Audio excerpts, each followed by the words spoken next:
One of the things that moves in the fourth dimension is your voice, your vocal cords. When you push things out of your mouth, it translates into that supernatural realm. It passes through that corridor, so to speak. And when, for instance, I'll give you an example. A lady, a mama, she is at the sentencing hearing in federal court with her 18-year-old son who committed a crime. And he's now being sentenced to 10 to 20 in the federal pen. Pretty serious, isn't it? And she comes up to another person she's sitting with and just says, you know, I told that boy from the time he was tiny that one day he was going to go to jail. Well, that was more than just programming that young man to go to jail. That was pushing those words past that barrier, which these words go right through that barrier into the supernatural, and it causes those things to happen. Some people call that a curse, which it is. Curses are real, and they're extremely real. You could talk to a witch or a warlock, which they're real, and they will tell you the curses are true. You will talk to people that I'll call them on the forces of light, not darkness, and they'll tell you they're real. And so our words are like nuclear-tipped weapons. They can either be weapons of mass destruction, or what I prefer, and I think I coined this term, a weapon of mass construction. And so every morning, I'll give you an example. Virtually every morning I take my son to school. And we get out of the car, and I kiss him on the cheek. He kisses me on the cheek. It's okay, guys. This is cool. My son knows that someday he's going to be 20. And if I ever take him somewhere and drop him off, I'm going to chase him across the parking lot until I will chase him down all day. I don't care where he is. He's going to kiss me on the cheek. I'm going to kiss him on the cheek because he's my only son and I love him. So I kiss him on the cheek. He kisses me on the cheek. And then I walk with him to the right next to the school. And then I put my hand on his head and I bless him. Something like this. Michael, I bless you in the name of God. I station God's mighty angels around you with their swords drawn from their shields, and that He protects you in this day. And you need to know, Michael, that God loves you, your earthly daddy loves you, and nothing can stop you from your destiny. It's completely open to you, Michael. You're one of the smartest boys in the whole world. You can do anything. And then I look at him and I say, Michael, what man can take this blessing away? And he looks at me every morning and he says, Daddy, no man can take this blessing away from me. Now, that causes him to know that his voice can pass through this barrier into the fourth dimension, that God loves him. He has a creator. His name is God. He has many names, but he has a God who's a creator, and that God has a destiny for him, and nothing is going to prevent him from fulfilling that. Nothing. Now, some of you are saying, hey, listen, I didn't have a dad like that. I wish you were my dad, Mike. Well, it's never too late. Write this down. Please write this down. Or go back and watch it again and write it down. But it's never, ever, ever, ever, ever, ever, ever, ever, ever too late to have a wonderful childhood. It's never too late to have a wonderful childhood because most of us have scars, men and women, from they were raped, they were abused, they were neglected, they were a middle child. The list goes on and on and on and on. No parent is perfect. Some parents are pretty bad. Some people don't even know who their parents were, or their parents just vanished and they got put in orphan homes and things like that. God can take you back in time if you'll let Him.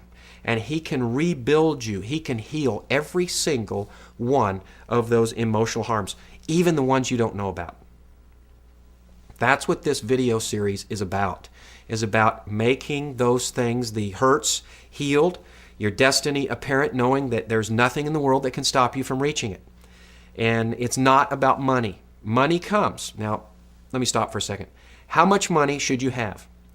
This is a rule that I was taught. You should have enough money to take care of your needs and to give some back. Okay?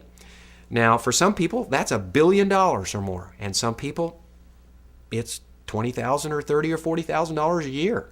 But if you follow these principles, you will never, ever, ever be in lack. L-A-C-K, meaning not enough.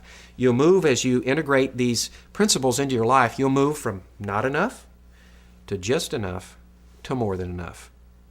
It's inevitable. It can't be stopped. I've seen it happen time and time and time again. Again, it hurts. You adjust. It feels really good, and you can do all of these things. So, that's the thing with the supernatural. Again, the supernatural controls the natural. Our words are one of the ways we project into that. When I bless my son in the morning, I'm projecting blessings upon my son. And it's very effective since I'm his dad, but it could be anybody blessing anybody. If you want to go where you've never been, you have to do things you've never done. Of course, Einstein, I think, said the definition of insanity is doing the same things over and over again and expecting different results. It's insane. So if we want to go where we've never been, we have to do things we've never done. There's a Hebrew word called nefesh, and it means your core being. It's an automatic response to something that happens. In the military, you hear the word incoming, you hit the ground, or you jump in a foxhole, or you go in a bomb shelter. It's automatic. You've done it so many things, it's automatic.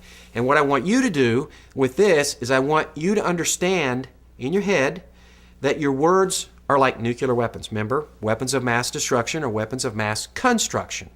So that's what I'll be teaching you more and more and more. And after a while, instead of cursing someone, which frankly always curses you first, and then it affects them. But whatever you project out, it comes back.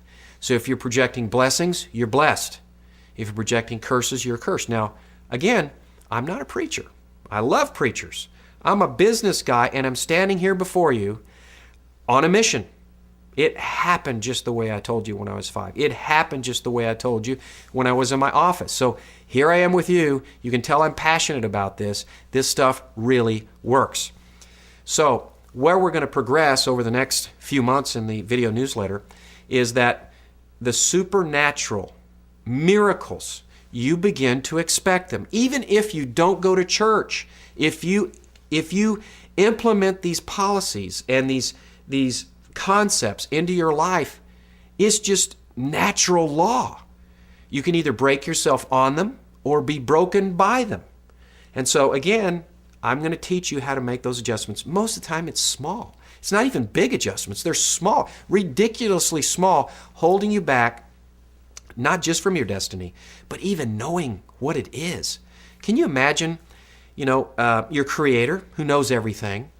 He looks at you and says, Bob or Mary, I love you unconditionally, okay? I love you unconditionally. And I have this destiny. Now, 99.9% of the time, a destiny for you is something so big, so impossible, that you could not possibly do it on your own. It takes supernatural intervention to get that done. It's just too big. It's almost too big to even think about. So when He reveals that to you, you cannot get that done in your own power. It's not possible. It's impossible.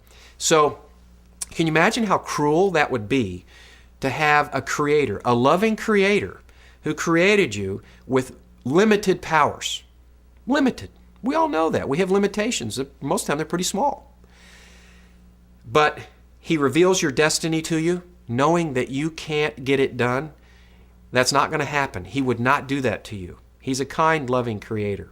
So, what has to happen? I call it being rewired. You have to be rewired to handle, instead of like being run by 2 little D-cell ever-ready batteries, you got to get plugged into a nuclear reactor power plant. Now, if you go try to plug yourself into the supernatural, the nuclear power plant, and you plug that cord in, what's going to happen if you're not rewired? You will explode. You've seen this where people win the lottery. One day they were making $30,000 a year, and the next day they have $300 million. Go back and look at 99 out of 100 of those people. They're broke and they're completely destroyed themselves and everybody around them. Why? They weren't rewired. They didn't have the character. They didn't have the patience. They didn't have it. And so that's why your destiny will be revealed to you when you follow these steps. And you are rewired. So once you go through this stuff, and it doesn't take a long time to do this, by the way, you get rewired, and then God reveals your destiny, just like He did to me in July of 2008. I had no idea before that. For 40-something years, I had no idea what was happening. So once I got rewired, and it took 40-something years to do so, he then showed me my destiny. What is my destiny? It's this. It's win every battle. It's being with you in your car or in your living room, in your office, on your computer, and developing this rapport with just you and me. I want you to feel like I'm sitting there with you, one-on-one, coaching you, becoming your friend. So with that, I just want you to know that this is all possible. You can do every one of these things. You're going to be taught how to go into that supernatural. You know, everybody wants the supernatural. Look at all the movies are out, whether they're dark or they're light. Everybody wants to go there. Why? Because you were created with a peace in your being, in your heart, that has to be fulfilled. And it can only be fulfilled by the supernatural. So it was created there by your Creator, God, and it has to be fulfilled.